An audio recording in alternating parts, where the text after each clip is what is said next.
Susret Vesne i Eka. Vesna je otišla do Anine spilje da vidi je li to istina. Onda je vidjela Eka i uplašila se. Eko se isto uplašio i ona mu je rekla da ga se boji i on je otišao. Ali ona se rastužila kad je vidjela njega i onda je rekla nemoj ići. Onda su se upoznali i zajedno su smislili plan kako da oslobode Eku. Moj podnaslov je Toki, Voki, Vesna pomažu Eku.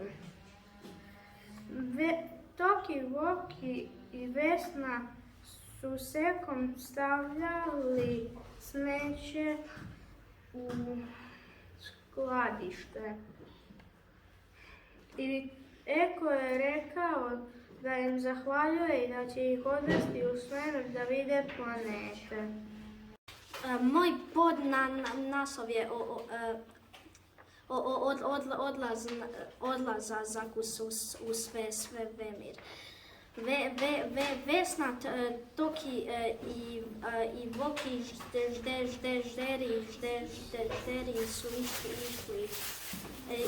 išli su s raketom u planet Mars. Moj naslov je Poraz kralja smeća. Eko, Vesna, Toki i Voki borili su se zajedno protiv kralja smeća. To je bila jako duga borba. Na kraju je kralj smeća bio poražen, jako je bio tužan. Ali Vesna, Eko, Voki i Toki su ga utješavali i svi su bili sretni. Moj podnaslov je bio Zarobljenici su oslobođeni. Eko, Vesna i Toki i Voki su porazili kralja smeća i oslobodili zarobljenike. Zarobljenici su bili Ekova sestra i ostali ljudi.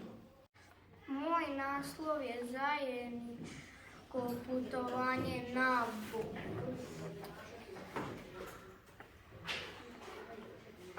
Kad su pobijedili kralja smeća, oni su išli sa raketom na Bog. U raketi su bili Vesna, Eko, Voki, Toki i žderi.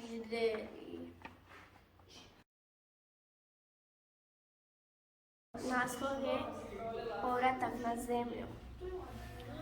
Vesna i Eko su išli sa raketom na zemlju sa Bona.